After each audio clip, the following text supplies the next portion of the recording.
Hola a todos, mi nombre es Sergio Cárdenas y este audiolibro es del capítulo 1 Crear o morir de Andrés Oppenheimer. El mundo que se viene. Estamos entrando en un período de transformación radical. Palo Alto, California. El primer lugar que visité cuando empecé a escribir este libro fue Silicon Valley, California, el indiscutido centro de la innovación a nivel mundial y la sede de Google, Apple, Facebook, eBay, Intel y miles de otras compañías de alta tecnología. Quería averiguar cuál era el secreto del éxito de Silicon Valley y qué pueden hacer otros países para emularlo. Tenía 1000 preguntas en la cabeza. ¿A qué se debe la impresionante concentración de empresas innovadoras globales en esa área del norte de California, en los alrededores de San Francisco? ¿Es que el gobierno de Estados Unidos ha designado esa área como polo de desarrollo tecnológico y proporciona a las empresas de tecnología enormes facilidades para que se establezcan allí? ¿Es que el estado de California les da exenciones fiscales? ¿O las compañías tecnológicas llegan a Silicon Valley atraídas por los contratos de la industria de defensa, o por la cercanía de la Universidad de Stanford, una de las mejores del mundo en investigación tecnológica y científica? Mi primera escala después de rentar un auto en el aeropuerto de San Francisco fue Singularity University, uno de los principales centros de estudio sobre la innovación tecnológica. Tenía una cita allí con Vivek Wadhwa, vicepresidente de Innovación e Investigación de la universidad, profesor de las universidades de Duke y Emory, y un gurú de la innovación que escribe regularmente en The Wall Street Journal y en The Washington Post. Wadhwa me había sugerido que fuera esa semana para presenciar un seminario al que acudirían empresarios de todo el mundo para escuchar varias conferencias sobre las últimas novedades en materia de robótica, nanotecnología, exploración espacial, cibermedicina y otras disciplinas del futuro. Pero mi mayor interés era entrevistarlo a él. Wadhwa había estudiado el tema de la innovación como pocos y tenía una visión global que lo distinguía de muchos otros expertos estadounidenses. Cuando llegué a Singularity University, tras manejar unos 45 minutos hacia el sur de San Francisco, lo primero que me llamó la atención fue lo poco impresionante que era su sede. Lejos de encontrarme con una torre de cristal, o con un edificio ultramoderno, la universidad, que no es una universidad típica, porque no da títulos de licenciatura o maestría sino cursos a empresarios y a emprendedores calificados, era un viejo edificio que alguna vez había sido una barraca militar. Estaba en el parque de investigación Ames de la NASA, que fue construido en la década de los 40 y había pasado a la NASA en 1958, pero que ahora era rentado a empresas tecnológicas de todo tipo. Casi todos sus edificios eran barracas militares de 2 pisos, pintados del mismo color. Y Singularity University era apenas una barraca más, con un cartelito en el césped que la identificaba como tal. Wadhwa me recibió con la mayor cordialidad y me condujo a una salita de conferencias para poder hablar tranquilos. Era un hombre de mediana edad, que vestía una camisa blanca abierta al cuello, sin corbata, como casi todos los que lo rodeaban. Según me contó, nació en India y fue criado en Malasia, Australia y varios otros países donde su padre, un diplomático de carrera, había estado destinado. A los 23 años de edad, cuando su padre fue trasladado a las Naciones Unidas, Wadhwa se mudó a Nueva York, donde hizo una maestría en Administración de Empresas en la Universidad de Nueva York. Tras su graduación, empezó a trabajar como programador de computación y a juntarse con otros colegas para iniciar varias empresas, una de las cuales al cabo de unos años fue vendida en $118 millones. Algunas décadas después, tras sufrir un infarto que lo llevó a buscar una vida más tranquila, Wadhwa se dedicó de lleno a la enseñanza y a la investigación relacionada con la innovación. El secreto es la gente. Cuando le pregunté cuál es el secreto de Silicon Valley, me dio una respuesta de 3 palabras que resultó muy diferente a la que me esperaba. Es la gente, respondió. El secreto de Silicon Valley no tiene nada que ver con el gobierno, ni con los incentivos económicos, ni con los parques tecnológicos, ni con los parques científicos, ni con nada de eso, que es una perdedera de dinero que no sirve para nada. El secreto es el tipo de gente que se concentra aquí. Lo miré con cierta incredulidad, sin entender muy bien qué quería decir. ¿Cuál es la diferencia entre la gente de Silicon Valley y la de otras partes de Estados Unidos? Le pregunté. Wadhwa respondió que en Silicon Valley ocurre una peculiar aglomeración de mentes creativas de todo el mundo, que llegan atraídas por el ambiente de aceptación a la diversidad étnica, cultural y hasta sexual. Nada menos que 53% de los residentes de Silicon Valley son extranjeros y muchos de ellos son jóvenes ingenieros y científicos chinos, indios, mexicanos y de todas partes del mundo, que encuentran allí un ambiente propicio para desarrollar sus ideas, explicó Wadhwa. La mentalidad de California, la apertura mental y el culto a lo diferente tienen mucho que ver con el éxito de Silicon Valley, señaló. Y la presencia de la Universidad de Stanford, y su excelencia en investigación y desarrollo, sin duda contribuyó a que tantas empresas tecnológicas vengan aquí. Pero el factor número uno es la gente, insistió Wadhwa. Lo puedes ver por ti mismo, vete a caminar por Castro Street, la calle principal de Mountain View, y vas a ver con tus propios ojos lo que te estoy diciendo. Los cafés están llenos de jóvenes con sus laptops, metidos de lleno en sus proyectos de startups, consultándose de mesa en mesa sobre cómo solucionar problemas de software aunque no se conozcan entre sí. Todos estos jóvenes quieren ser el próximo Mark Zuckerberg, me dijo. Terminada la entrevista, fuimos a Mountain View, la pequeña ciudad a 5 minutos en auto de Singularity University, para ver con nuestros propios ojos lo que Wadhwa estaba diciendo. En Castro Street, la calle principal, había restaurantes chinos, indios, vietnamitas y mexicanos, junto con clínicas de acupuntura, mercados de comida macrobiótica y una cantidad inusual de librerías.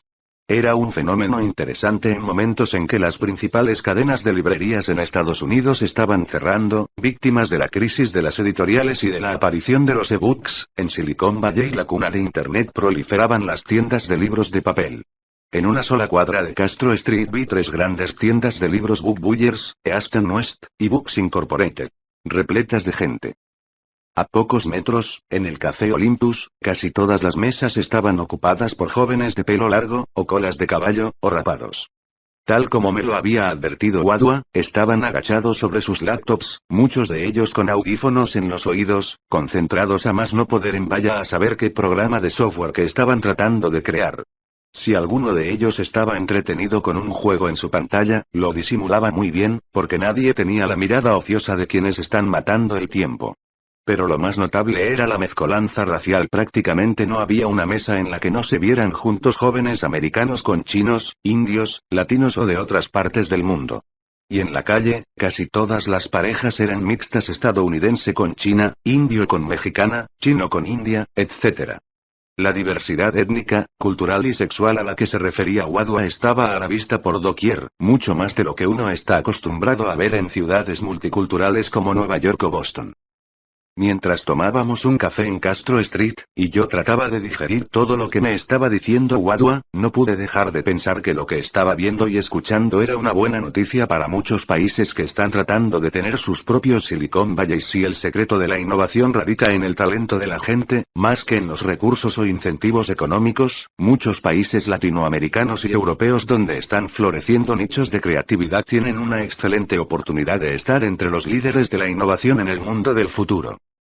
El potencial de América Latina, a diferencia de la creencia generalizada en círculos académicos y empresariales, hace algunos años, de que lo más importante para incentivar la innovación era ofrecer estímulos económicos, o reducir las trabas burocráticas, o tener un buen clima de negocios, Wadhwa me estaba diciendo que hoy en día lo más importante es contar con una masa crítica de mentes creativas respaldada por buenos sistemas educativos. Y, según me aseguraba, había visto un potencial enorme de talento creativo en Ciudad de México, São Paulo, Buenos Aires, Bogotá, Santiago de Chile y varias ciudades latinoamericanas, donde existen enclaves de artistas, inventores y emprendedores, lo que antes se llamaban barrios bohemios, que quizás sin saberlo tienen mucho en común con la mentalidad de California. Pero pueden surgir empresas tecnológicas en países con legislaciones que hacen difícil cualquier emprendimiento. No hay duda de que un mal clima de negocios, burocracias infernales y la corrupción son grandes trabas. Es difícil crear una empresa innovadora en Venezuela, donde según los estudios del Banco Mundial de los que hablábamos en el prólogo hacen falta 17 trámites legales para registrar una nueva empresa, o en Argentina, donde se requieren 14, o en Brasil y Colombia, donde hacen falta 13, y que por lo general tardan varios meses en completarse uno, y es difícil crear una empresa de alto riesgo comercial como son casi todas las de alta tecnología. En naciones con leyes que no toleran el fracaso y condenan a los empresarios que deben cerrar o reestructurar alguna de sus empresas a muchos años de ostracismo y de ruina económica, como señalan esos mismos estudios del Banco Mundial. Sin embargo, la experiencia de Silicon Valley y las más recientes investigaciones de los estudiosos de la innovación muestran que las concentraciones de mentes creativas son de lejos el principal motor de la creatividad colectiva, y un factor aún más importante que el entorno económico. Los innovadores quieren vivir en lugares vibrantes. Uno de los primeros en llamar la atención sobre este fenómeno fue el economista Richard Florida, de la Universidad de Toronto, quien comenzó a cambiar radicalmente las teorías de la innovación de la década pasada, según las cuales la condición principal para la innovación era tener un clima de negocios favorable. En su libro El ascenso de la clase creativa, Florida esgrimió la teoría de que en el futuro las empresas no atraerán a las mentes creativas, sino al revés. Las concentraciones de mentes creativas atraerán a las empresas. Tal como me lo explicó el propio Florida en varias entrevistas, esta es una buena noticia para América Latina. La región tiene a su favor varias ciudades con un dinamismo muy particular, que actúan como un imán para mentes creativas y pueden convertirse en importantes centros de innovación. ¿Qué es lo que genera la creatividad? Más que nada, es la presencia de otra gente creativa, dice Florida. La idea de que la creatividad es algo relacionado con grandes genios individuales es un gran mito. La realidad es que la creatividad es un proceso social. Nuestros más grandes avances vienen de la gente de la que aprendemos, de la gente con la que competimos, y de la gente con la que colaboramos. Y las ciudades son verdaderas fuentes de creatividad. Siempre fue así. La Atenas de los clásicos, la Florencia del Renacimiento, la Viena y el París de finales del siglo XIX, la Nueva York después de la Segunda Guerra Mundial, todas ellas experimentaron un increíble florecimiento de la genialidad en varios terrenos, en buena medida por su condición de ciudades. Gracias a la diversidad de su población, sus nutridas redes sociales, sus espacios públicos donde la gente podía reunirse espontáneamente e intercambiar ideas, pudieron generar nuevas ideas.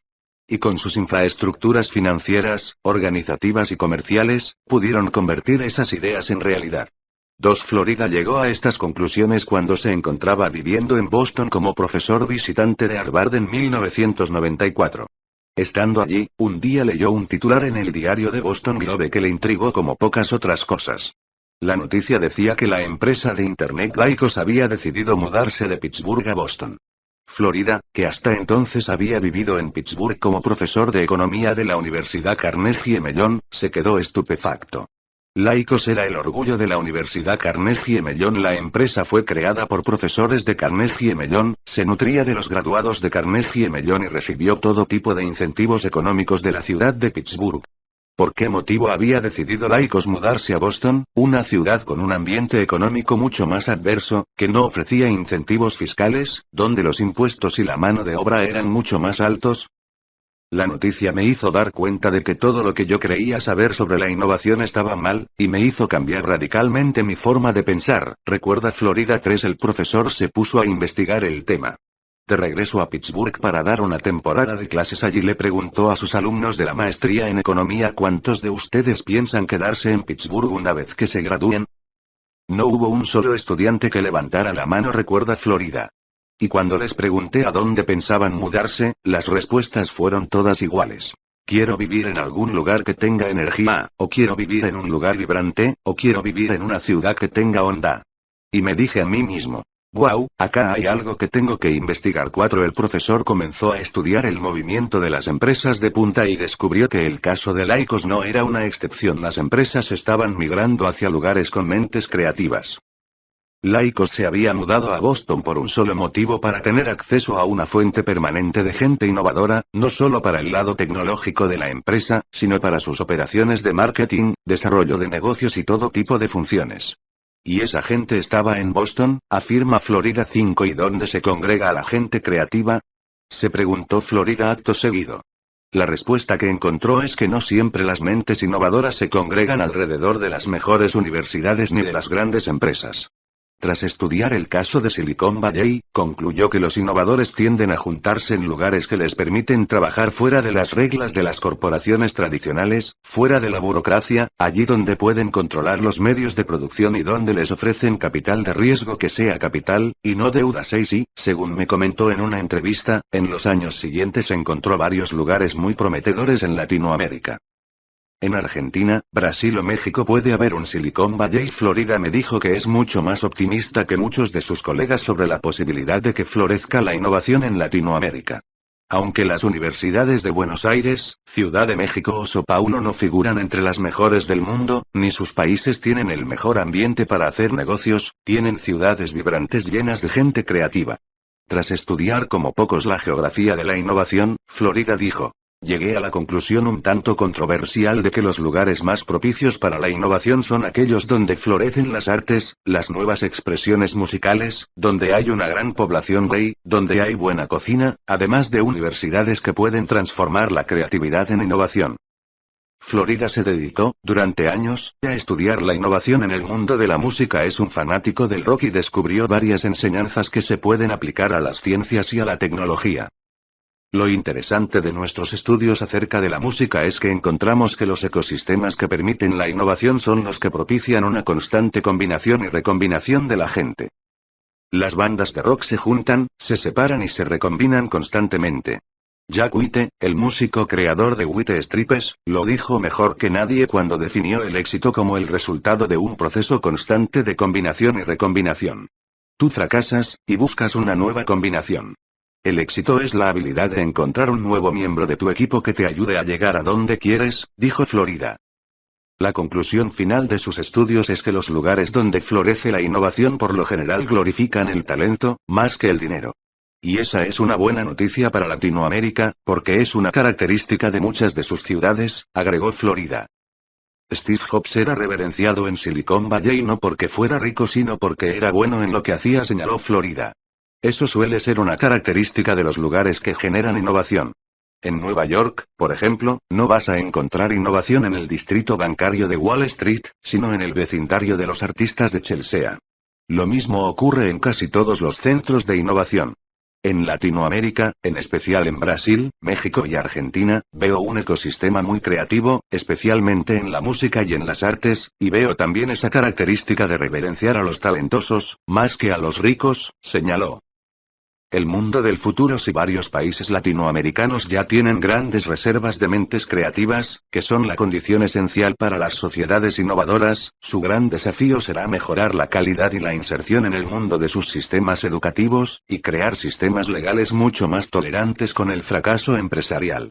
El riesgo de no hacer nada será enorme y condenará a la región al atraso permanente, porque en los próximos años se producirá una extraordinaria aceleración de los avances científicos y tecnológicos que separarán aún más a los países de avanzada de los periféricos. Según coincide la mayoría de los científicos, en la próxima década veremos inventos tecnológicos más revolucionarios que todos los que ha producido la humanidad desde la invención de la rueda alrededor del año 3500 AC. El motivo es que la ciencia y la tecnología están creciendo de forma exponencial cada vez más rápido. Hoy en día, un indígena en el sur de México o en el altiplano de Bolivia con Ipone tiene acceso a más conocimiento del que tenía el presidente de Estados Unidos, o la NASA, hace 2 décadas. Y eso es solo un anticipo de lo que se viene. Según la así llamada ley de Moore basada en un artículo de Gordon Moore, el cofundador de Intel, en 1965, la capacidad de las computadoras se duplica aproximadamente cada 2 años. Y lo mismo ocurre con casi todas las tecnologías actuales. Miles de empresas de Silicon Valley, muchas de ellas lideradas por emprendedores veinteañeros, como Gates, Jobs y Zuckerberg en su momento, están lanzando al mercado innovaciones asombrosas, que cambiarán nuestras vidas tanto o más que la llegada de Internet hace algunas décadas. Durante mi visita a Singularity University y a varias empresas de Silicon Valley tuve la oportunidad de ver algunas de las principales innovaciones que se vienen en los próximos años, y me quedé más boquiabierto de lo que esperaba. Me mostraron, entre otras cosas, impresoras 3D que permitirán la manufactura casera e individualizada de casi cualquier objeto y que amenazarán con aniquilar la producción industrial en todo el mundo. Robots como los que hasta ahora solo veíamos en las películas de ciencia ficción, que se convertirán en nuestros asistentes, guardaespaldas, compañeros o servidores sexuales. Automóviles sin conductor que reemplazarán paulatinamente a los actuales y permitirán que podamos trabajar, leer o dormir mientras el automóvil nos lleva a nuestro destino, así como anteojos computadoras, como el Google Glass, que nos permitirán mirar un jardín, por ejemplo, y ver en el cristal de nuestras gafas el nombre de cada planta, o mirar nuestro plato de comida y ver cuántas calorías tiene cada alimento, o entrar a una fiesta y ver el nombre de cada persona a la que saludamos. Todos estos inventos ya existen y algunos de ellos se vienen desarrollando desde hace varios años. Pero ya se están superando los problemas de costos y las barreras legales que impedían su venta masiva, algo que al igual que ocurrió con las computadoras pasará cada vez más rápido y dará lugar a cada vez más nuevas industrias. Las impresoras 3D que fabrican zapatos a las impresoras, que hasta hace poco imprimían solo en papel, se suman ahora a las impresoras 3D, que pueden reproducir zapatos, ropa, partes de automóviles, vajilla de cocina, joyas, juguetes, órganos del cuerpo y alimentos. Y esto, según me explicaron los líderes de la industria, traerá consigo una nueva revolución industrial que transformará la industria de la manufactura como la conocemos, permitiendo que cada uno de nosotros pueda producir lo que quiera a nuestra medida en nuestras propias casas. Una buena parte de la producción masiva será sustituida por la producción individualizada. Las impresoras 3D saltaron a la fama en 2013, cuando el presidente Barack Obama se refirió a ellas en su discurso del Estado de la Unión al Congreso, el discurso presidencial más importante del año en Estados Unidos, como un invento que tiene el potencial de revolucionar la manera en que producimos prácticamente todos. Aunque varios inventores estadounidenses habían estado experimentando y algunos produciendo impresoras 3D desde la década de los 80 del siglo XX, Obama se refirió al Instituto de Innovación Aditiva Manufacturera que opera en un viejo galpón de Youngstown, Ohio, y que está colaborando con varias empresas para convertir a las impresoras 3D en aparatos de uso cotidiano, como las computadoras personales. Actualmente, las impresoras 3D son utilizadas principalmente por arquitectos, ingenieros y diseñadores para elaborar maquetas de sus proyectos. Mientras que antes un arquitecto que estaba proyectando un edificio tenía que mandar a hacer una maqueta en alguna fábrica especializada, un proceso que costaba miles de dólares y que podía tardar varias semanas, hoy en día puede hacer esa maqueta en una impresora 3D en media hora, por menos de $10. Y si al arquitecto no le gusta cómo salió, la puede hacer nuevamente con los cambios que quiera. Estas impresoras 3D también se están utilizando para la fabricación instantánea de objetos que uno necesita al instante.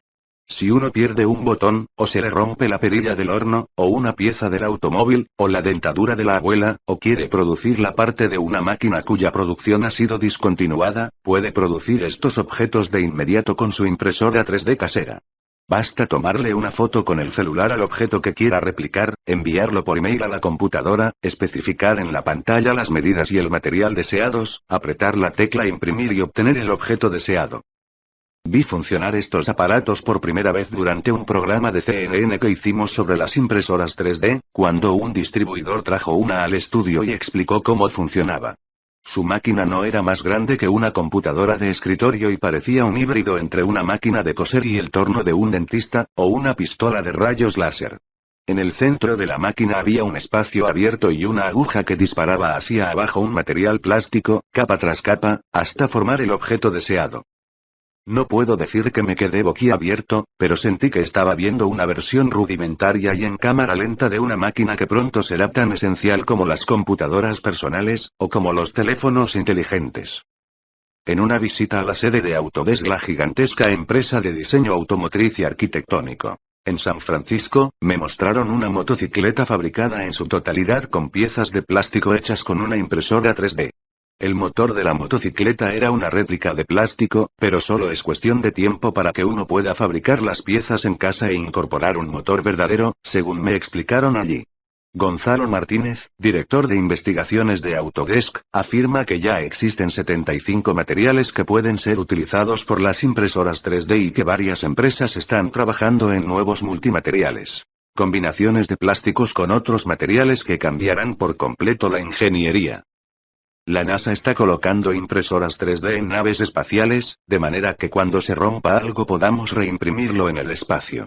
En lugar de llamar a Tierra y decir, Houston, tenemos un problema, diremos, Houston, envíenos un diseño en 3D y lo imprimiremos aquí, dijo Martínez 8. Lo mismo haremos nosotros en nuestros hogares cuando se nos rompa una pieza del refrigerador, o del auto, o de cualquier otro objeto, señaló Martínez. Y la producción de casi todo lo que consumimos será cada vez menos masificada y más individualizada. MakerBot, una de las empresas que está vendiendo impresoras 3D al público, y que en 2013 abrió su primera tienda en Nueva York, vende impresoras 3D caseras de bajo costo llamadas Replicator, con las cuales se pueden fabricar anteojos del tamaño, la forma y el color que uno quiera, según nuestro estado de ánimo ese día. Cuando fui a visitar la tienda de McCarbot en el barrio neoyorquino de Soho, ya estaban vendiendo relojes y joyas producidas en 3D, y los turistas japoneses, alemanes y de varios otros países que llegaban en autobuses desde todos lados para ver la nueva tienda, se podían llevar un busto de su cabeza en 3D.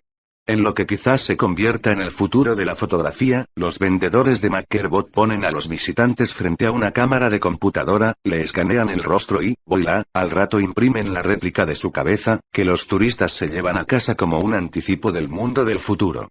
Yo no pude resistir la tentación de ver mi imagen en 3D, me sometí al escaneo, y al poco rato recibí un pequeño busto que según me dicen es sorprendentemente parecido a mí. Muchos vaticinan que las impresoras 3D eclipsarán la producción manufacturera en serie, como la conocemos desde que Henry Ford empezó a producir automóviles en cadena. Los países avanzados exportarán cada vez menos productos y cada vez más planos y diseños de productos. El nuevo mantra de las industrias manufactureras será vender el diseño, y no el producto. O sea, vamos a comprar los diseños de nuestra ropa, nuestros muebles y hasta nuestros alimentos por internet, hacerles los cambios que queramos y si no tenemos una impresora casera capaz de fabricarlos los ordenaremos en una tienda de 3D en el centro comercial más cercano a nuestro hogar, donde pasaremos a recogerlos en cuestión de minutos. La industria manufacturera va a tener que reinventarse. Las impresoras 3D, al tener la capacidad de fabricar nuestros productos a nuestro gusto, en nuestra computadora, en nuestra casa, obligarán a las empresas manufactureras a inventar nuevos productos, o perecerán en el camino. La consigna de las empresas, y de los países, será: crear o morir. Los drones que reparten pizza, los aviones no tripulados o drones que Estados Unidos ha utilizado en Irak y Afganistán para atacar a terroristas de Al-Qaeda revolucionarán la industria del transporte. Los drones comerciales ya están comenzando a ser usados para la vigilancia policial, el monitoreo de ganado en los campos y el rescate de personas que se están ahogando en el mar. Muy pronto serán utilizados también para repartir pizza de domicilio, o entregar paquetes de FedEx. La Administración Federal de Aviación de Estados Unidos FAA tenía planeado abrir todo el espacio aéreo de Estados Unidos para el uso de drones a finales de 2015, y tener más de 10.000 drones civiles circulando por los cielos del país en 2018. Los drones con fines comerciales deberán volar a menos de 100 metros de altura y mantenerse a 5 kilómetros de distancia de los aeropuertos, afirman funcionarios de la FAA. Casi todas las cosas que se pueden hacer hoy en día con aviones van a poder ser hechas con vehículos aéreos no tripulados en el futuro, señala Andrew R. Lacher, investigador de la Mitre Corporation, una organización que asesora al gobierno de Estados Unidos en materia de drones. Algunos, como Benjamin M. Ravenel, profesor de la Universidad de Dakota del Norte, pronostican que los aviones no tripulados incluso reemplazarán a los aviones tripulados para vuelos comerciales. Ya se están realizando experimentos en Gran Bretaña con vuelos regionales operados a control remoto, aunque llevan un capitán a bordo, por las dudas, y por el momento no llevan pasajeros. Sin embargo, las aerolíneas pronto comenzarán a reemplazar a sus 2 pilotos en cada cabina por un piloto en tierra y otro en la cabina, y posteriormente por ambos pilotos en tierra.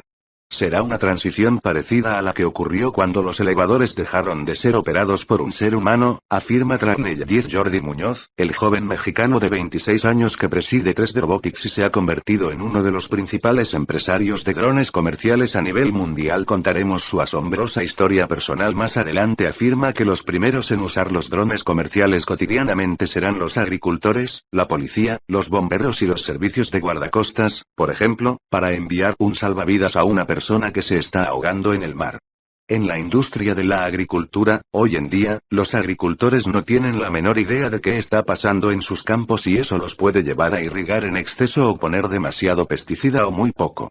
Los drones están solucionando ese problema. La empresa de Jordi Muñoz ya vende drones por $500, que operan con un GPS y monitorean los campos para medir los niveles de agua del suelo y los pesticidas. Comparativamente, los agricultores pagan unos $1,000 por hora por vuelos tripulados que cumplen las mismas funciones. Pero eso apenas es el comienzo. Estudiantes de la Freie Universität de Berlín, en Alemania, ya crearon un helicóptero no tripulado para entregar pizza de domicilio.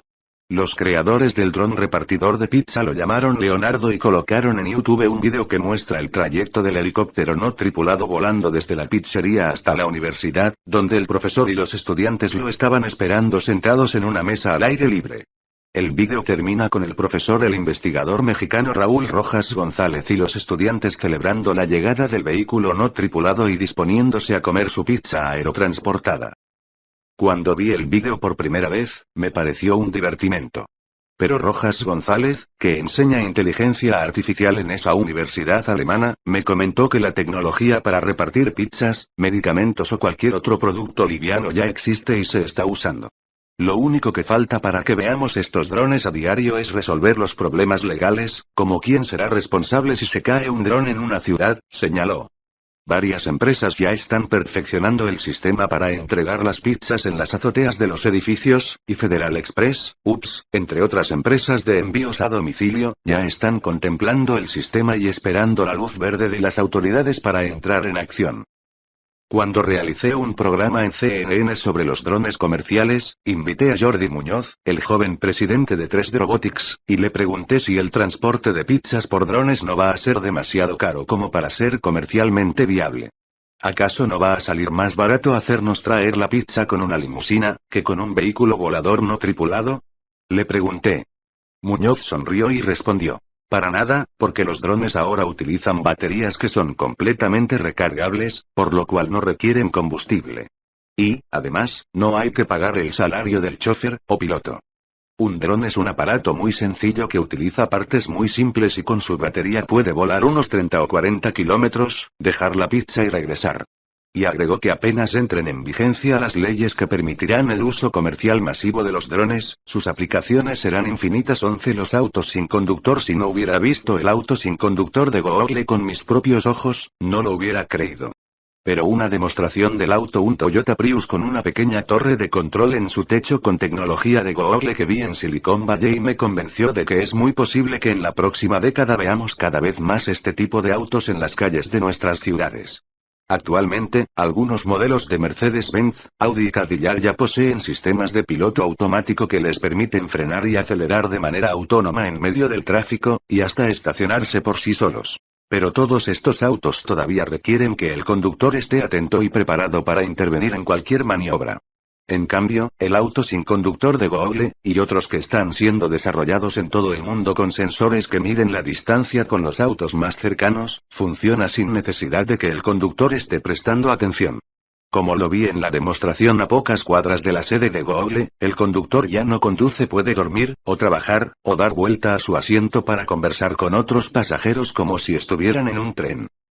Brad Templeton, miembro del equipo que está desarrollando el auto sin conductor de Google, me explicó que el principal motivo por el que este vehículo se impondrá es que es mucho más seguro.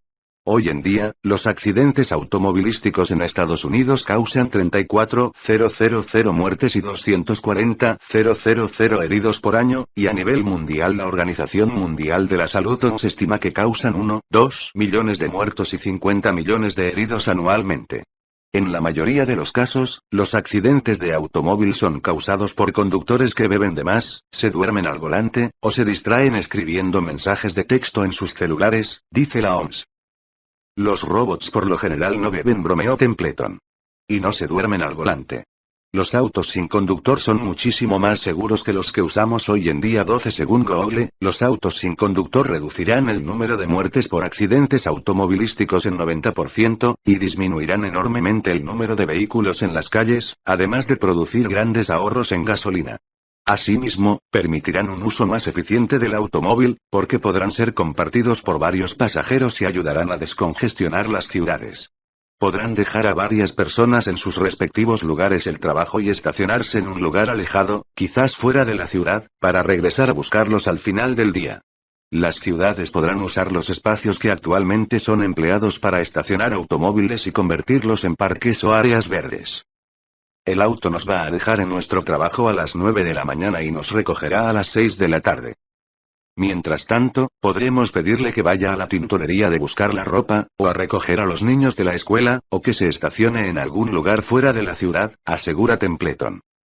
Los ingenieros que desarrollan el auto de Google agregan que solo en Estados Unidos se ahorrarán nada menos que 400,000 millones de dólares anuales en gastos relacionados con accidentes automovilísticos, sin contar con los ahorros en horas de trabajo que la gente pierde manejando todos los días. 13 Según un estudio citado por la revista Forbes, los congestionamientos de tráfico muchas veces por accidentes resultan en pérdidas de 4,800 millones de horas de trabajo y 1,900 millones de galones de gasolina por año en Estados Unidos. 14 Muy pronto podremos trabajar, o leer, o descansar, mientras el auto nos conduce a nuestro destino. Y varios estados como Nevada, Florida, Texas y California, anticipando los ahorros de todo tipo que podrían traer consigo, ya han aprobado legislaciones para autorizar los autos sin conductor en sus carreteras. Claro que no todo será tan sencillo como lo pintan los ingenieros de Google. A mediados de 2011 se reportó el primer accidente de un auto de prueba sin conductor de Google cerca de la sede de Google, en Mountain View, California. La empresa dijo que el auto estaba siendo conducido por una persona en el momento del accidente, pero otro accidente pocos meses después cuando otro auto de prueba de Google fue chocado por atrás cuando se detuvo ante una señal de alto generó nuevas dudas sobre la seguridad del auto sin conductor. Sin embargo, en marzo de 2012 Google colocó un vídeo en YouTube en el que mostró a un hombre ciego llegando con su bastón a su auto de Google, sentándose en el asiento del conductor, y paseándose alegremente por la ciudad, parando en un restaurante de comida rápida y en una lavandería, mientras el auto se conducía solo. Poco después, Google anunció que sus autos sin conductor experimentales alrededor de una docena ya habían recorrido unos 500,000 kilómetros sin sufrir accidente alguno. Y la demostración que vi en Palo Alto parecía garantizar que el auto funciona. Los escépticos argumentan que hay otros factores que podrían retrasar la proliferación de estos autos sin conductor, como su alto costo y los problemas legales que se presentarán cuando haya un accidente y al no haber conductor las víctimas entablen juicios contra las empresas automotrices. Sin embargo, la mayoría de los expertos considera que el precio de los autos sin conductor caerá vertiginosamente, como ocurrió con las computadoras, y que los posibles juicios a las empresas automotrices no serán un problema, porque se encontrarán fórmulas legales mediante las cuales los dueños de los automóviles asumirán parte de la responsabilidad por el comportamiento de sus vehículos. Muy pronto, quizás en los próximos 10 años, el auto sin conductor cambiará la fisionomía de las grandes ciudades, permitiendo darle otros usos a los actuales parques de estacionamiento, y quizás ayuden a resolver en gran medida el problema del tráfico. Los materiales autosaneables junto con las impresoras 3D y los multimateriales que se están produciendo para alimentarlas, pronto saldrán al mercado materiales autosaneables. O sea, materiales que se repararán a sí mismos y que por lo tanto podrán extender la vida útil de muchos productos, reduciendo la necesidad de reemplazarlos o mandarlos a arreglar. ¿Se acuerdan de las películas Terminator, con Arnold Schwarzenegger, en las que la piel sintética de los robots se derretía tras sufrir un cañonazo del enemigo, pero se reconstruía de inmediato? Un grupo de investigadores liderados por Zenan Bao, de la Universidad de Stanford, ha creado un material flexible, conductor de electricidad y sensible a la presión, basado en polímeros, que puede ser desarrollado para uso en armazones de robots o prótesis humanas, como piernas artificiales. Otras versiones más elementales de materiales autosaneables ya están saliendo al mercado, como capas de materiales anticorrosivos que se regeneran cuando sufren daños. Según Joe Giuliani, de Autonomic Materials, una empresa que está trabajando en capas de materiales anticorrosivos autosaneables inventados por la Universidad de Illinois, sus productos ya están siendo usados en la industria naviera, sobre todo en barcos, muelles y plataformas petroleras. La capa anticorrosiva contiene dos microcápsulas, una de las cuales contiene un componente autosaneable, y la otra un catalizador. Cuando la capa anticorrosiva se daña, las microcápsulas se rompen y sus contenidos entran en contacto, reparando los daños. Esta tecnología permite prolongar la vida útil de las plataformas marinas y submarinas, por ejemplo, y se está empezando a usar en lugares remotos, donde la manutención es difícil o enormemente costosa. 15 Estaremos muy lejos de tener automóviles con pinturas que se autorreparen tras un rayón, o con chapas que vuelvan a su estado anterior tras un choque. Todo indica que ese día no está muy lejano. Por el contrario, varias empresas pronostican que pronto producirán vidrios autorreparables, que serán utilizados en la industria militar y automotriz. Estos nuevos vidrios contendrán un líquido que se infiltrará de inmediato en las grietas del parabrisas tras sufrir un impacto, y permitirán que el conductor no pierda la visibilidad tras un choque y pueda salir de una situación de peligro. La misma tecnología podría ser usada para nuestros teléfonos celulares y para varios otros productos. De ahí a los robots con cubiertas autosaneables, como los cyborgs de la película Terminator, hay solo un paso, dicen los expertos. 16 Internet de las cosas. Casi todos los objetos que nos rodean, desde los aparatos de cocina hasta la ropa, muy pronto tendrán microchips y estarán conectados entre sí a través de un nuevo ecosistema que se ha dado en llamar Internet de las cosas.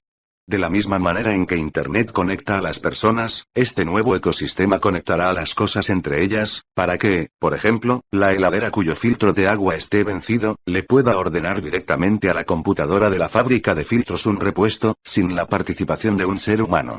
Starbucks, la red de cafeterías, ya está planeando conectar sus heladeras al nuevo ecosistema para que las máquinas puedan ordenar directamente nuevas bebidas cuando se están quedando vacías. El próximo paso será que nuestras heladeras se den cuenta cuando se nos está acabando la leche, o los vegetales, y nos avisen, o hagan el pedido directamente al supermercado. Los miles de millones de sensores que se pondrán en todas las cosas se convertirán en una industria de 9 trillones de dólares en 2020, cuando habrá más de 212.000 millones de objetos conectados al nuevo ecosistema, según la empresa de investigaciones tecnológicas International Data Corporation.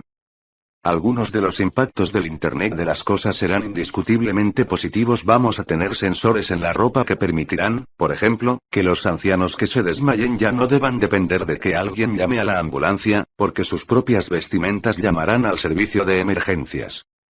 También es probable que haya menos choques de aviones, porque cada una de las piezas de estos vehículos va a tener un microchip que avisará a una computadora central cuando esté al final de su vida útil para que puedan ser reparadas antes de que se dañen.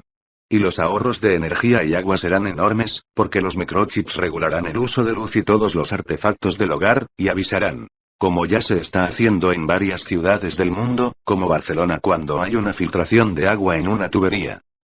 En la Feria de Artículos Electrónicos de Las Vegas de 2014 se presentaron los primeros cepillos de dientes, raquetas de tenis y camas inteligentes.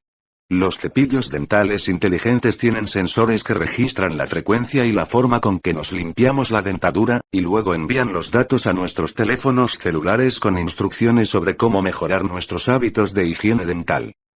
Las raquetas de tenis con sensores, a su vez, registran la forma en que agarramos la raqueta y cómo le pegamos a la pelota, y luego envían la información a nuestro celular con un vídeo didáctico sobre qué errores estamos cometiendo y cómo mejorar nuestros tiros.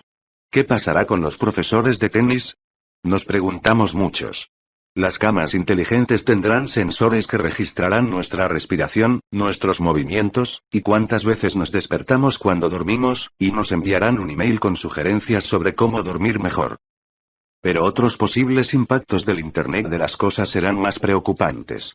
Varias empresas farmacéuticas están proyectando poner microchips en las tapas de sus frascos de remedios para que el frasco le avise a la oficina del médico si el paciente no está tomando su medicina cuando la tapa no ha sido abierta en varios días.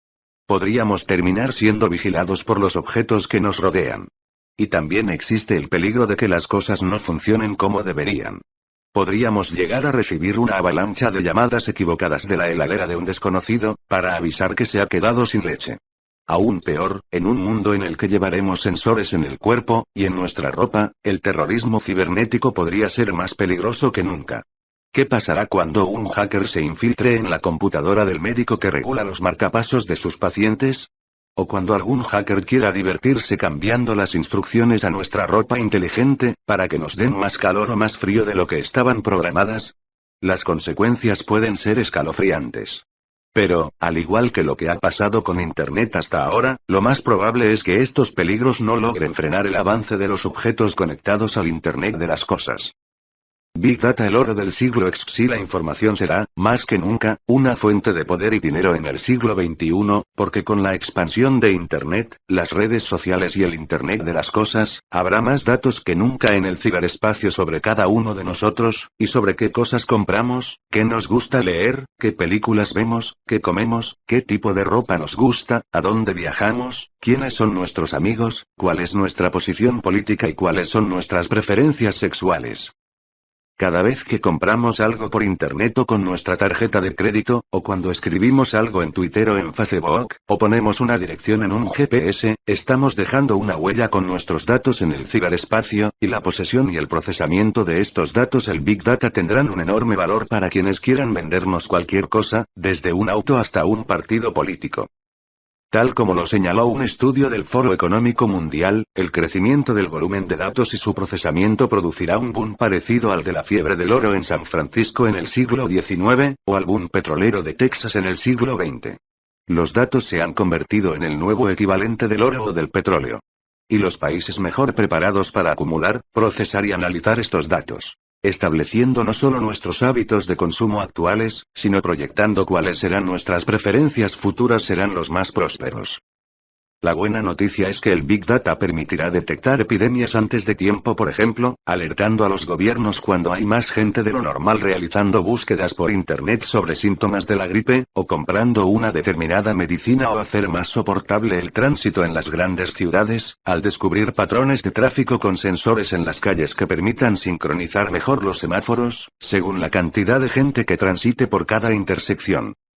Vamos a poder colectar, medir y analizar más información que nunca sobre todos nosotros y todas las cosas, para poder tomar mejores decisiones a nivel individual y colectivo, afirma el estudio del Foro Económico Mundial 17. La mala noticia, por supuesto, es que la proliferación de información en el ciberespacio podría prestarse a un espionaje gubernamental más intrusivo del que pensábamos, como el que se reveló sobre la Agencia Nacional de Seguridad de Estados Unidos, y en una pérdida generalizada de nuestra privacidad.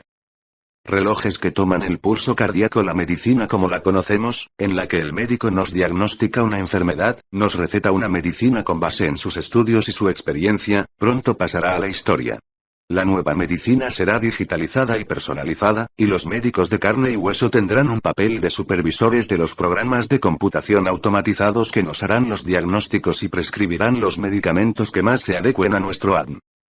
Cientos de empresas están sacando al mercado sensores que ya están a la venta para ser usados en forma de relojes, o pulseras, y que constantemente leen el pulso y transmiten información sobre nuestro ritmo cardíaco a un banco de datos que da una señal de alarma ante cualquier anormalidad. Y la información de los nuevos sensores no solo servirá para alertarnos sobre posibles emergencias, sino que también nos permitirá, gracias a la inteligencia artificial, obtener mejores diagnósticos y curas mucho más eficientes de las que actualmente nos pueden ofrecer los médicos tradicionales. En lugar de que un médico nos recete una medicina basado en su experiencia con sus pacientes, poderosas bases de datos acumuladas en la cloud, la computación en la nube, que permite almacenar una cantidad casi infinita de información y procesarla de manera personalizada para cada uno de nosotros, nos prescribirán la medicina que mejor ha funcionado en casos como el nuestro, con base en resultados estadísticos de millones de personas que fueron tratadas antes por la misma dolencia. Mientras que la medicina del pasado era episódica y reactiva, la medicina del futuro será continua y proactiva, me explicó Daniel Kraft, un médico, inventor y emprendedor de nuevas tecnologías de uso médico de la Universidad de Stanford, en Silicon Valley. Antes íbamos al médico cuando nos dolía algo y él nos prescribía algo para curar esa dolencia. Ahora podemos monitorear nuestra salud constantemente gracias a sensores que llevamos puestos en el reloj, o en nuestro teléfono celular, o en la ropa, y podemos actuar antes de que nos duela algo. Hoy mismo, yo estoy revisando mi salud todo el día, ya que veo mis datos vitales en la pantalla de mi teléfono cada vez que reviso mis emails. 18 Kraft me mostró su reloj con sensores, que le lee el pulso y alerta a su médico de cabecera sobre cualquier problema. Ya hay docenas de compañías que venden estos relojes por menos de $45 en Internet, señaló. Acto seguido, sacó del bolsillo su iPhone y me pidió que pusiera mis dedos durante unos segundos sobre una delgada franja de metal en la parte de atrás de la cubierta del teléfono, que había comprado en Internet a una empresa llamada Alivecor.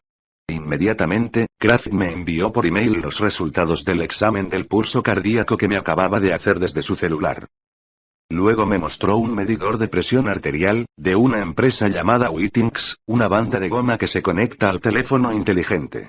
Inmediatamente, el teléfono envía los datos por email a uno mismo, o al médico que uno quiera, o a un archivo del banco de datos que conserva nuestra historia médica. El medidor de presión arterial, al igual que otro parecido que ofrece la empresa Yeal, es uno de los varios que se pueden comprar desde hace años por Internet, ahora por menos de $100. Kraft llevaba a cuestas todo un hospital, pero concentrado en su reloj y en su teléfono celular. Antes, el médico nos prescribía remedios. Ahora, nos va a prescribir aplicaciones de iPhone para encontrar qué remedios tomar, me dijo con una sonrisa, bromeando tan solo a medias. Y muy pronto incluso los relojes con sensores que me mostró Kraft pasarán a la historia y serán reemplazados por minisensores implantados en nuestro cuerpo. Estos minisensores reportarán nuestra temperatura y el funcionamiento de nuestros órganos a supercomputadoras, las cuales nos alertarán con gran antelación sobre cualquier problema en ciernes.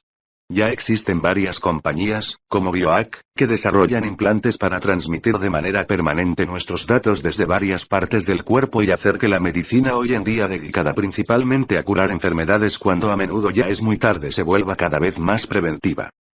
La supercomputadora que prescribe medicinas en las convenciones de médicos estadounidenses, las grandes luminarias son cada vez menos las eminencias de la medicina de carne y hueso, y cada vez más las máquinas como la supercomputadora Watson de IBM, que fue presentada por primera vez en la reunión anual de la Sociedad de Sistemas de Información y Gerencia de la Salud realizada en Las Vegas en 2012.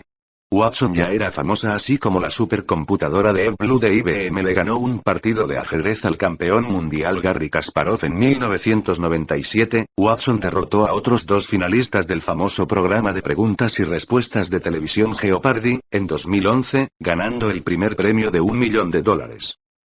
Pero lo más notable de la victoria de Watson en Jeopardy fue que respondía a las preguntas del conductor sin estar conectada a Internet. Watson tenía almacenado en su disco duro unas 200 millones de páginas de información de todo tipo incluidas varias enciclopedias y podía responder preguntas buscando las respuestas en su propia base de datos. En 2013, poco después de su presentación en sociedad en Las Vegas, IBM lanzó al mercado su primera aplicación comercial de Watson para usos médicos, destinada a procesar información para pacientes de cáncer de pulmón. De ahí en más, muchos comenzaron a preguntarse si estamos cerca del día en que vayamos al médico y una enfermera salga a la sala de espera para decirnos: adelante, el robot lo está esperando.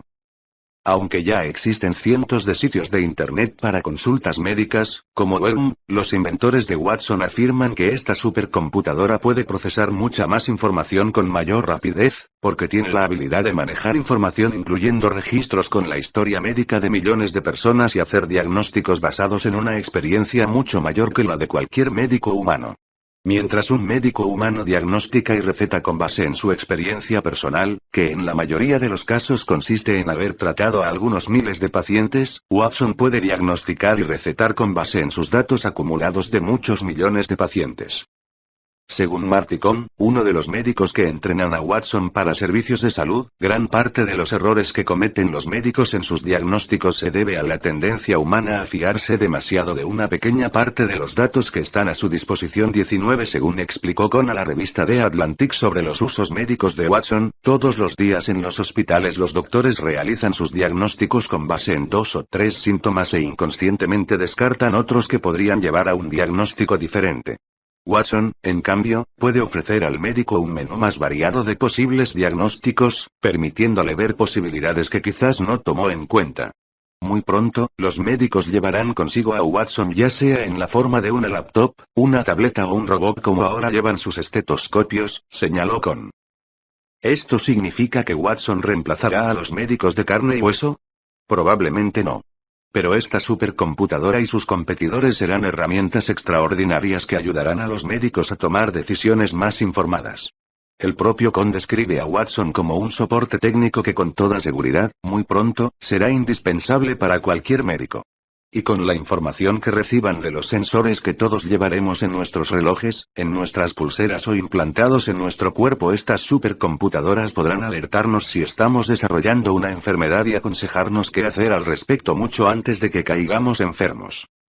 La educación personalizada gracias a la tecnología, pero muy especialmente al crecimiento de la educación en línea por Internet, las escuelas del futuro funcionarán exactamente al revés que las actuales. En lugar de que los niños vayan a la escuela a estudiar y hagan sus tareas en casa, estudiarán en casa con vídeos y programas interactivos de computación y luego harán sus tareas en la escuela, trabajando en equipo con sus compañeros y con el asesoramiento de sus maestros. O sea, los jóvenes harán en su casa lo que ahora hacen en la escuela, y en la escuela lo que ahora hacen en su casa. Las así llamadas flipped schools, o escuelas al revés, ya están proliferando en Estados Unidos, tras el descubrimiento de que los niños aprenden mucho más si pueden estudiar solos mirando vídeos que pueden detener y rebobinar cuando se topan con algo que no entienden y realizando ejercicios prácticos en sus computadoras, y luego resolver en la escuela los problemas que quedaron pendientes, con la ayuda de sus profesores. Las escuelas que funcionan al revés comenzaron a propagarse tras el boom de las clases gratuitas en línea de Salman Khan, un joven banquero que comenzó a colocar vídeos gratuitos con clases cortas de matemáticas y álgebra en YouTube para ayudar a su prima que tenía problemas en la escuela. Al poco tiempo se encontró con que millones de jóvenes en todo el mundo estaban mirando sus clases. Como me lo contó Khan y como veremos más en detalle en el capítulo 8, se vio inundado de emails de jóvenes que le agradecían el haberlos ayudado a entender los problemas de matemáticas y álgebra que no lograban descifrar, y que decían que estaban aprendiendo mucho más con sus vídeos que en clase. En 2008 Khan fundó su Khan Academy de vídeos gratuitos en línea, y en 2014 ya estaba ofreciendo vídeos gratuitos en 28 idiomas a unos 10 millones de estudiantes cada mes.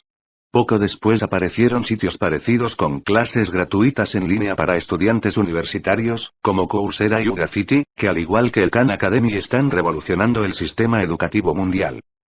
Casi todos los expertos están de acuerdo con la premisa de que la estrategia de invertir las clases funciona, señalaba The New York Times en un artículo de primera plana sobre las Flipped Schools 20. El periódico citaba a Justin Reich, un investigador de tecnologías educativas del Centro Beckman de la Universidad de Harvard, quien afirmaba que las escuelas al revés son el único tema del que escribo en el que hay un amplio consenso a favor. 21 En algunos estudios de casos concretos, como el de la escuela secundaria Clinton Dale de Detroit, una de las peores de su distrito, invertir los tiempos y las funciones de las aulas permitió reducir significativamente el número de estudiantes reprobados en apenas un año. Mientras que 30% de los estudiantes de la escuela terminaban el año reprobados antes del cambio, el porcentaje se redujo a 10% al año de invertirse la función de las aulas, y el número de jóvenes que entraron en la universidad tras graduarse de la escuela subió de 63 a 80%, de acuerdo con el artículo.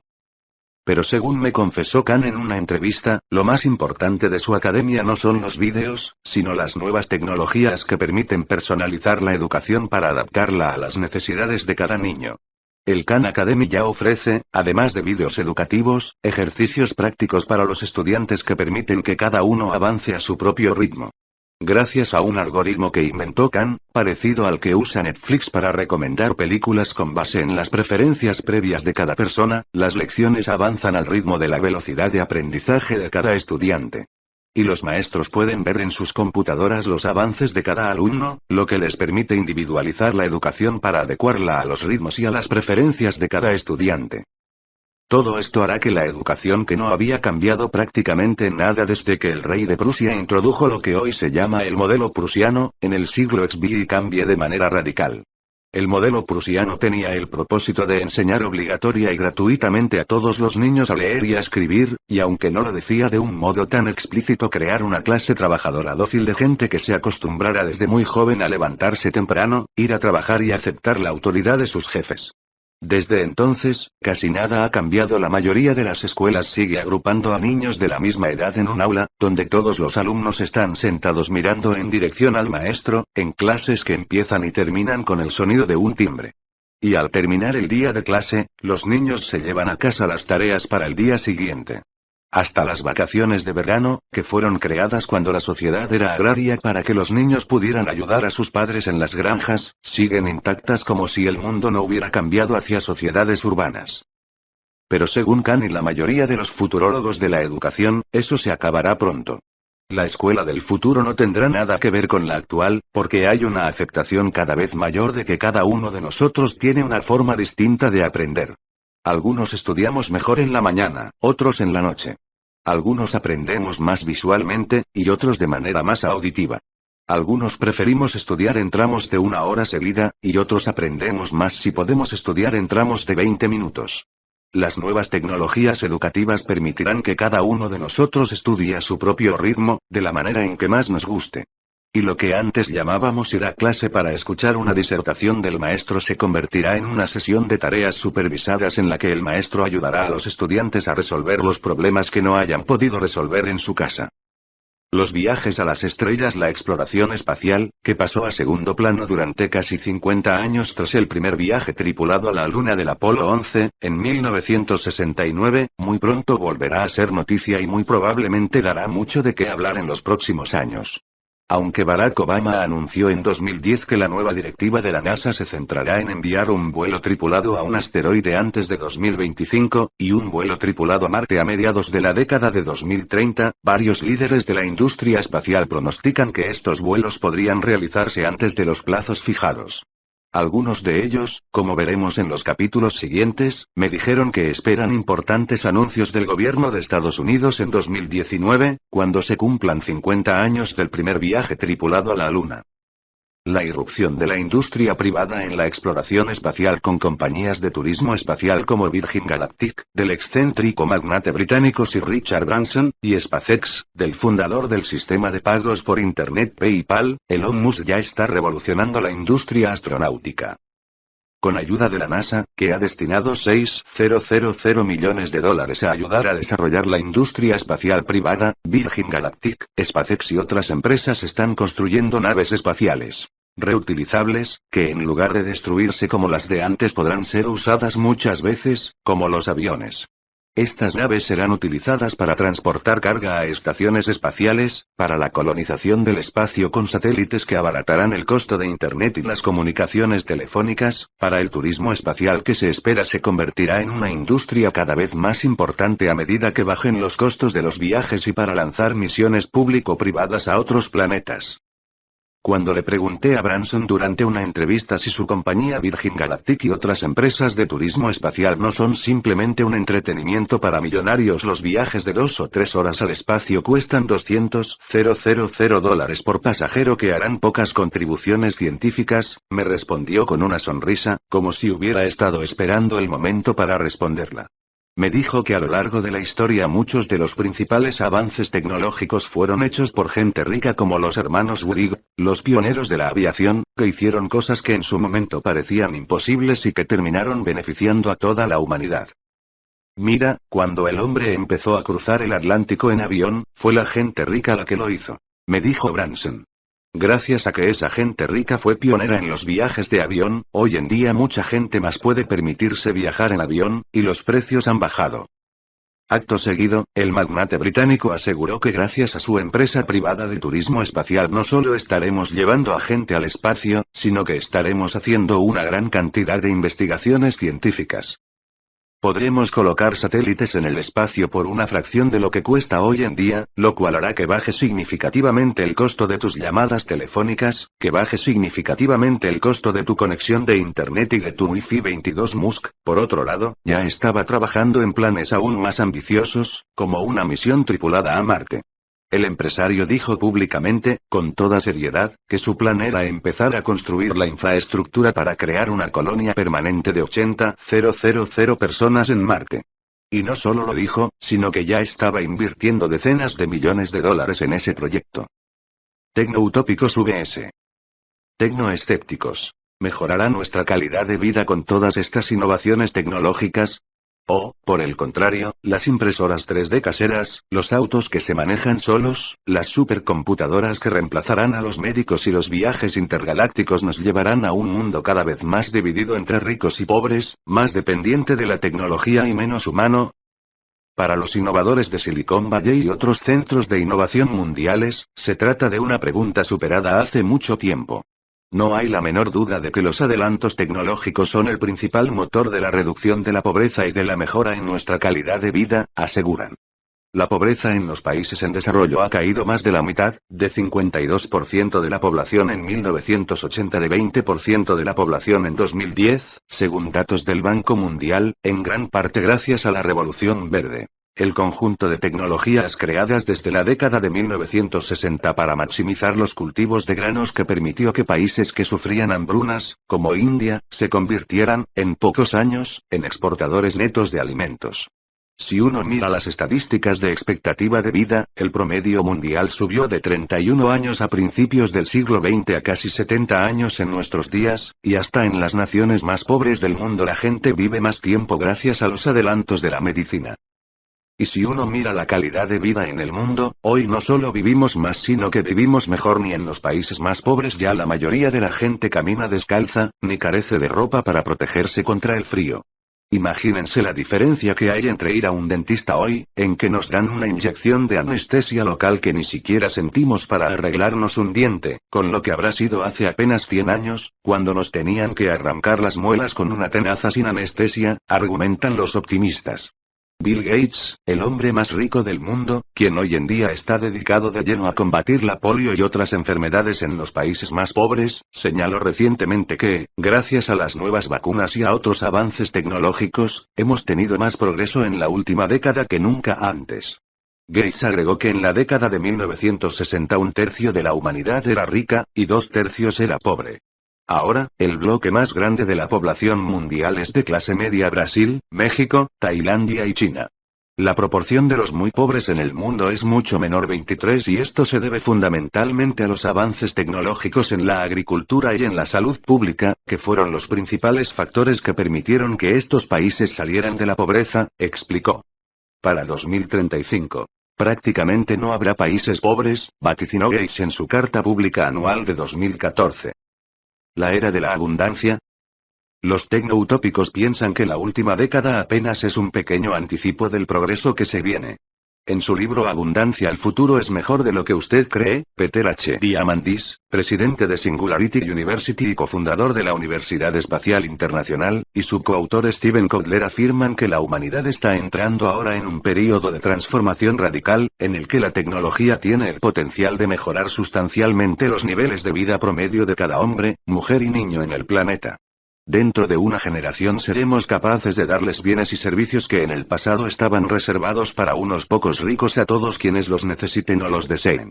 La abundancia para todos está a nuestro alcance 24. Sin embargo, muchos escépticos ven a Diamandis y a otros paladines de las tecnologías del futuro como vendedores de utopías.